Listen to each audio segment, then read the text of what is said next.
Is it true that Athens was the capital of Greece even then, and the population consisted entirely of philosopher-athletes and debauchery prevailed at every step? Brew yourself some tea. We delve into the good old day from the life of a person of the past. If someone told you about the life of an ancient Greek without specifying what time he lived in, then most likely he was telling you about the life of an Athenian citizen, and precisely during the golden age of the 5th century before Common Era. This period is the most hyped and the most studied, as a huge layer of classical Greek culture was created. It was during this time that Athens owed its victory over the Persians, making them the center of ancient Greece. In reality, of course, the history of ancient Greece covers much more than a 1,000-year period. The most well-known polis are Sparta and Athens, because they were truly exceptional. Before we jump straight into it, we want to ask you guys to give us a like and subscribe to the channel if you enjoy the content we're making for you and you want to help us to grow further. Thank you. We're getting started. So, the morning begins with the first rays of the sun in your own home. Compared to the Spartan cot, your bed is more comfortable as you sleep on a wooden bench with mattresses filled with straw and wool. After waking up, we find ourselves in the shoes of Alec, a citizen of the glorious city of Athens. What kind of citizen status is this? Free inhabitants of Athens, which, by no means, constituted the majority. Alec is a descendant of the native residents of Athens, giving him certain rights. However, his children were not citizens until they reached adulthood, and neither was his wife, being a woman. Let's discuss the position of women in ancient Athens a bit later, after a breakfast of diluted wine and wheat flatbreads. Alec ventured out of the city to the market.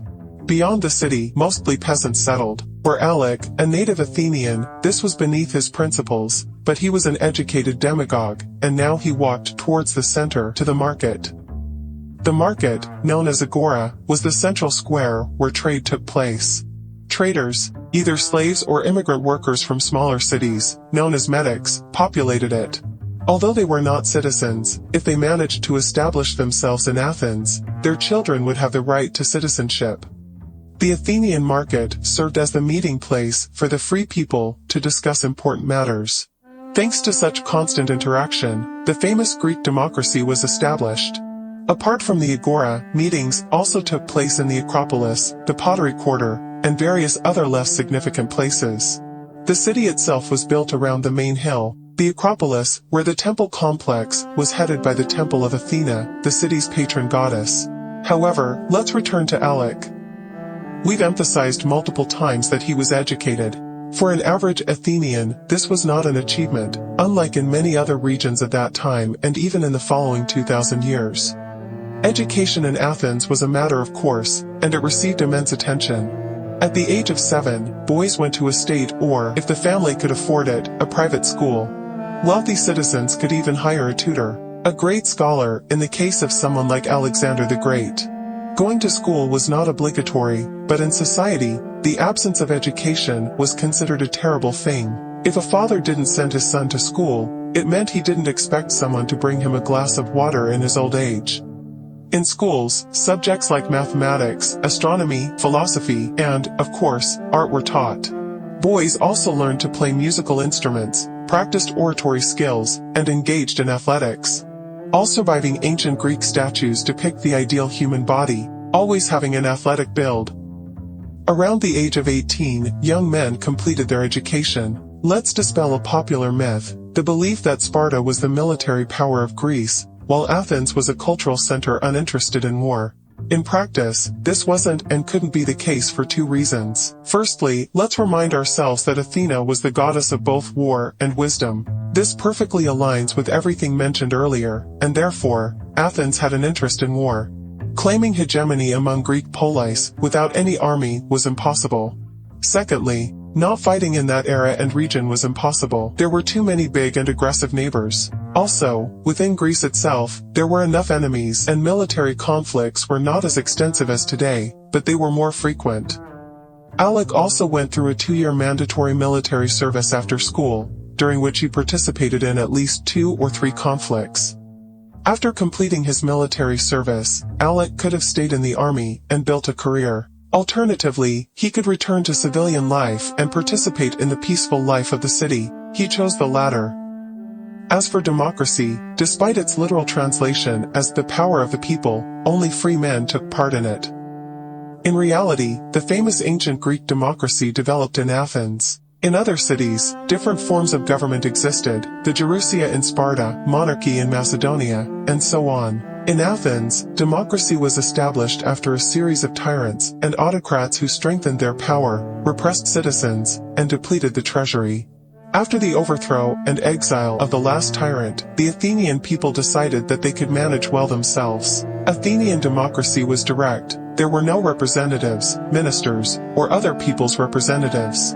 Each citizen cast their vote in popular assemblies, and Alec participated. This is why he headed to the market early in the morning. At the market, Alec would discuss politics, philosophy, arts, and current news with other educated citizens. They always kept in touch, maintaining a very public lifestyle. This made them informed and united in matters of information. Besides public meetings, there were other entertainments, listening to music, visiting public baths, temples, or going to the theater.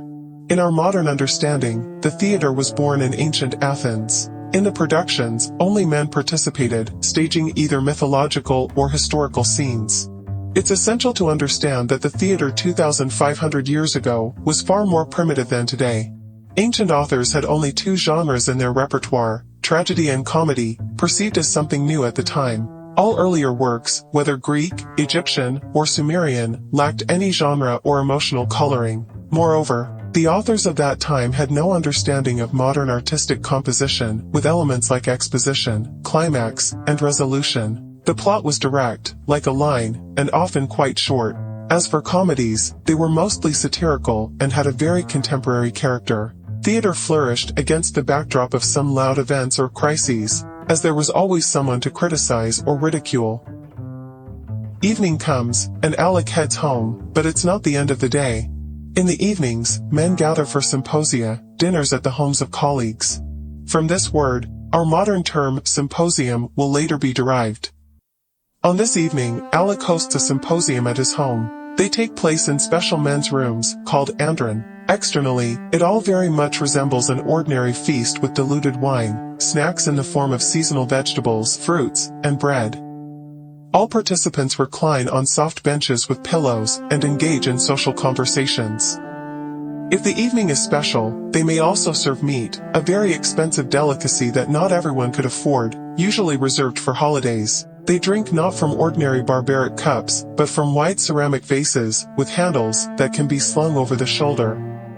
These symposia were an integral part of social life and, at the same time, democracy. And, of course, no women are present at this symposium. As mentioned earlier, women in Athenian society did not have civic rights. They were exclusively homemakers and mothers. Girls did not go to school, but stayed with their mothers, helping with household chores. If a girl was fortunate and her mother was literate, she could learn from her, but it's not guaranteed that it would be useful. Women had no right to vote, leave the house unnecessarily, or even go shopping. Husbands did that. If men in Athens married only after completing military service, around the age of 20, girls were married off very early, at 14, and their opinions were usually not sought. However, at home, women had the right to voice their opinions. For example, they could refuse to have children, and in such a case, the family could adopt a child, which was a common practice. However, as often happens in history, there were exceptions, such as famous hetairas, similar to Japanese geishas. In ancient Greece, they existed not only in Athens. Unlike geishas, they did not specifically study to become hetairas. Becoming one could happen in various ways, and hetairas were not as strict and ceremonial. They were free, loving, and powerful women who were respected by everyone. There was no specific way to become a hetaira. It all depended on luck and the charm of the girl herself. For example, the famous hetaira Phryne, the richest Athenian hetaira, came from a poor but educated family, and she likely became a hetaira because she was a model for a famous sculptor. Such hetairas actively participated in democratic assemblies and were always welcomed guests at evening symposia. So, that's gonna be it for today. Share your thoughts and ideas for the new upcoming videos in the comments. Don't forget to appreciate us with a like and subscribe to the channel if you did enjoy the journey.